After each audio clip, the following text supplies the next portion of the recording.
I have seen weddings cause families to kind of split a little bit. Yeah. And people feel slighted and they invite this one but not me and they're feeling hurt. Bro, I experienced And that even in the COVID bro.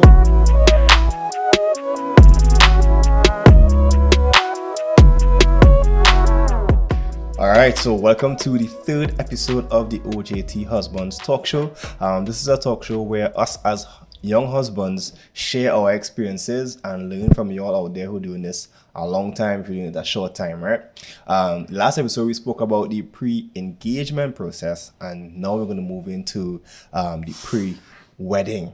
All right. So before we continue, I want to introduce my co-host Dion Eccles. yeah, man, appreciated Dion here alongside Beanie Keegan. Beanie Keegan, right? Beanie Keegan. Right. So today we're jumping straight into counseling. Right. So after you propose, all right, get the yes, all right, now it's time to start the planning for your wedding. And for me, I would have told Jamila that I need about a year to organize for this wedding, right? Right. And I said 8 months if we push. Right. And then I said 6 months if we get a miracle. Right. Guess what she said? 6 months. 6 months. Yeah, correct. Girl say 6 months, 6 months, 6 months. Correct. And I mean, it turned out we did get the wedding done in 6 months, right? What about you in terms of your timeline? When we got engaged, I wanted us to get married within 5 months. Okay. Mainly because of how her job was, like she couldn't take vacation and so on. Mm-hmm. So her contract would have been breaking. So I was trying to time it so that she would be on contract break anyway. Okay. I mean, I could take vacation whenever, right, with my job. All right. Not whenever, but I don't really take vacation like that, so it was available to me to, like, if I need to take 2 weeks, I can do it. And I wanted to do it in May. However, that was kind of, May, the 5 month period, possible now. Mm-hmm. But during COVID, not possible because things were just fluctuating a lot. Mm-hmm. And when you start preparing to get married and you started, you'll get into it, but when you started to talk about like who coming and who not coming, Invitation and stuff. that'll just be like a big thing and that change your plans. So we end up having to push it back 3 months down the road. Okay. So it was if it is we were able to do it the way we wanted to do it from the jump. Yeah. And ignore everybody. Yeah. 5 We could have done. I think we could have done it in 5 months. Okay. But you still have to take certain things into consideration. All right. So the question turned out to you all: how long will it take before they get married? 2 weeks. You know what I mean? 5 years. Yeah. People take different times to plan because I know, like, I have some friends who they take 2 years, but in that 2 years they save the money and they move into the house when they get married. Yeah. You understand? And all that works. Everybody have a different way, so we want to hear what is your way in terms of your timeline from engagement to actual wedding day. And just to like side note and jump in a little bit is because of COVID it was like so quick because you're trying to use the opportunity, I would say, to have a smaller wedding in a sense, to avoid anything like that, just to make sure because you could have like my wedding, I feel could easily have 300 people. Yeah. You know what I mean? Same. It could have easily have that amount, but because of COVID, it's like, we could keep squeeze it and make it real small and save money this way. But I feel like if we had, if it was just regular times, I probably would have take like 2 years, to be honest. Just a year, just save. I can't wait so long, huh? Just to save and make sure you could not just do your wedding, but do life after. True, that's important to note, right? Yeah. So before the wedding, sometimes I feel like counseling should actually come before you propose. And I did that. Some people do that. I did that, yeah. Yeah, Dion did that. I didn't do that. I ain't gonna be counseling down and again I know. Yeah. Right? But then one might say, technically you already get a yes if she even willing to go that far with it. Yeah. But to be fair with doing our pre-engagement counseling, we had one session with the counselor. okay. And all we did was see what like our compatibilities were like and things we would run into, problems we would probably run into the future. And we turned out to just be super compatible that it was like, hey, Super compatible. yeah, it just came out to be like, we didn't need to do anything further. Yeah. So we could basically, we understood each other on the same plane and we able to avoid certain kind of dramas Yeah. that we weren't butt heads in a sense. Right. And I feel like if we were incompatible with personality types, we probably would have more sessions. Right. But because we were compatible, it didn't really necessarily need that in-depth work. Yeah. Okay. That's really, really good. So Jamila and I, our counseling was a little bit, I'm not sure if it's strange, but people do it like this. Yeah. And I would say where there is in multiple of counsel, there's safety. That's it with that. Yeah. That's like good. Very good. Yeah. I've heard it. I don't know if And it's we have, it's true. Yeah. We got counseling from two different pastors. We got counseling from Pastor William Bascom and Pastor Whitfield Lawrence. Yeah. Whitfield Lawrence, right? Good. And so it was kind of different perspectives from each pastor. Pastor Bascom, his focus is more on like compatibility and prevention better than cause. So like he would have given us advice on things we could do to have a positive impact on the marriage, like things we could do, like making a list of your expectations and that kind of stuff now. Yeah. And with Pastor Whitfield, his perspective was a different angle. It was more like you're entering into a lifelong business transaction. Yeah. Essentially is how you put it. So you say you're going to enter business with this person for the next 50 years. Which is correct. Signing our contract. Yeah, you know? Yeah. And he would have even alluded to things like actually opening a business together or like purchasing property together and we're doing life together. And that was a really good perspective for me. So sometimes I'll look at Jamila and say, it was only 2 years down now, we have about 40 more to go now. Yeah. You know what I mean? Only 40. Shooting 40 plus now. Averaging. Yeah, call big. Yeah, I say 200. 200 left, Yeah, you know what I yeah, mean? yeah. I know people say that. But me, you know what the master have. I could say 20 and he gave me 2 and he gave me 70. So Yeah. all depends honestly. on the master. So y'all let me know how important you think counseling is. If you did counseling, if you didn't do counseling, I think it's very, very important to get counseling. Someone looking from the outside in at the relationship without any bias, right? Not just that, but like people who have done it before and would have insight on things that we may not even think about. Kind of like what the talk show is about, where we would have experienced things and we sharing and then you're all sharing type thing. So how about I know you mentioned your pre-engagement. Yeah. Or what about the pre-marriage or the pre-wedding counseling that you're Yeah. So we were counseled by Pastor Marlon Alvarez, and our counseling sessions were a part of our group. So it was not just one couple but multiple couples he was counseling at the same time.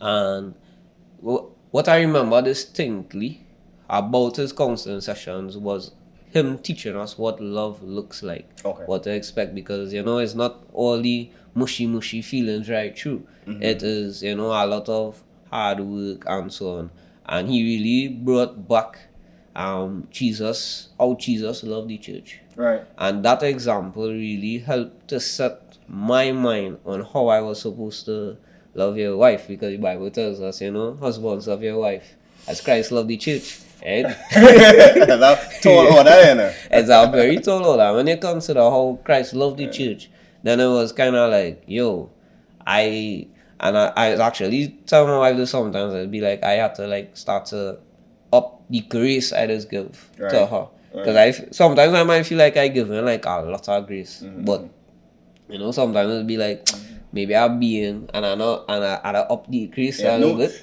Before you continue, me interject. That is a piece of advice that I would give people who looking to get married. Yeah. Give grace. Just give grace. Yeah. You need to give grace, this person, and I ain't saying be a bubble and people take advantage of you. Yeah. You understand? I'm talking about two people who genuinely care about each other and, you know, have each other's best interests at heart in a healthy way. Yeah. Will make mistakes and give grace. Yeah, you know? for sure. Yeah. So, and that's one of the things he would have really emphasized on what love itself really looks like. Not just the what you see on the TV and you see on the movies and you know you see on Instagram and the filters and the heart popping out. And you know all of that kind of thing that you know just make you feel like people really have it all together, but behind the scenes, you know. And his focus really was to help you to focus on how things is behind the scenes. Yeah. Not just up and look nice and everybody say, yeah, boy, them real cute together and it's licks. Okay. You know, That's really good. not physical licks, but you know. Yeah. That's really good. So that was the main focus and it was really helpful to me. And I feel like it was also very helpful to my wife as well. So it was good. See, I wouldn't say sage advice, but pastoral advice. Okay. Yeah. Another piece of advice that I give people, so sometimes people would see me and they would say that my wife and I look happy. Yeah. And one of my responses are, I work really hard for us to be this happy. You know? So I don't feel like I just coming home and ain't washing the wares and fucking up my foot and be happy. You know what I mean? Don't make it feel like happiness is just a Happiness will state just of come. existence. No, it don't just come just so. You understand? And with my wife equally would put in the work to make sure that we happy as well. So yeah, for sure. moving on to the juicy stuff now, where we starting to talk about this guest list for your wedding. This is probably one of the most controversial topics. Then, Yeah, they because back on that. how you going to select a guest list for your wedding? So you done do your counseling, or you done set the date, and now it's time to create this guest list. I would say initially, when it comes to the guest list, I just wanted to like be like real rich. Right. So anybody that say they even know me, I don't wanna come, true. they could come. But unfortunately, don't work so. For two reasons. What you want for your wedding is important as well for your guest list. So if you want like a real intimate setting between like your real close friends and your real close family, you can invite all your friends. Right. You understand what I'm saying? And so knowing what you want for your wedding, if you want a big bash and a party, well, yeah, everybody pull through. But if you want, you know, people who formulate a lot into your life to be there, you know, that is what you would have to, you know, take into consideration. One with making that guest list. Right. And then the other part of the guest list, of course, is how much people you could actually have. Afford to have. Not even just not just afford it, but actually have your venue where you're going to have it. Oh, okay. Because I mean, if you say it was some intimate and you pick an intimate location, some intimate locations can seat 200 people. You understand? So, you know, and the hard part about it is people who grew in big families like myself. I mean, it's just me and my sister. But my mother have 3 sisters, and one of them have 5 children. I mean, even reach my father's side of the family. Wow. So it was like how we even doing this and how to invite people without people feeling slighted and so on. Yeah. And in came COVID, you know. To the rescue. Yeah, more or less to More or less to the rescue. More or less to the rescue. And that's why I say had COVID not existed, it would have taken longer. We would have taken longer Right, because right. you don't want. I have seen weddings cause families to kind of split a little bit. Yeah. And people feel slighted and they invite this one but not me and they're feeling hurt. Bro, I experienced that even in the COVID with my family. Bro. I experienced it too, but I can imagine how much bigger it would have been, you know, outside of that, you know. So that was all the things we take into consideration with the guest list.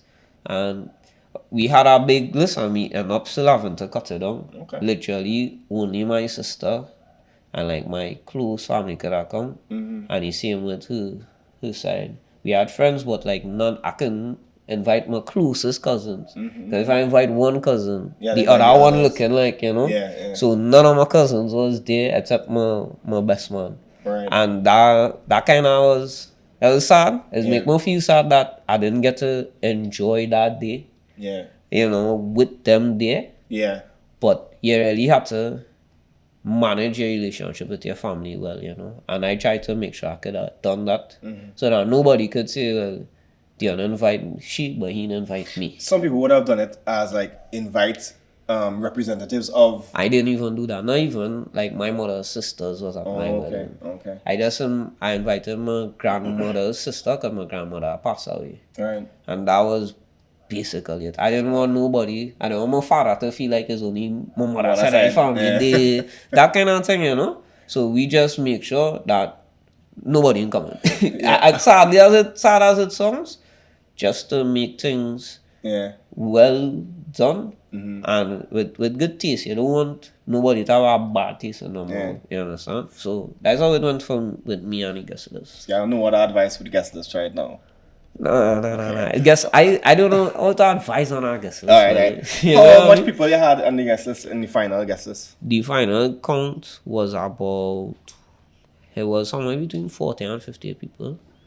I had my pastors, her pastors. Right. I had the bridal party and real close friends. Okay. And some of my friends who were there work, you understand? Yeah. Wasn't there like, you know. Yeah. So, and then her family, basically. Her brothers, her grandmother, and so on. And that's how it was, basically. It was about, and just seeing that brothers, sisters, close friends, like, literally my closest friend was there because he worked. Yeah. And my next closest friend was there because he was the best man. Okay. And that was it. Wow. As it, yeah. And just imagine that is, and I say 40 people, 40, 50 people. You understand what I'm saying? So that's the idea of challenging it is. Okay, so that is interesting. So COVID to the rescue again.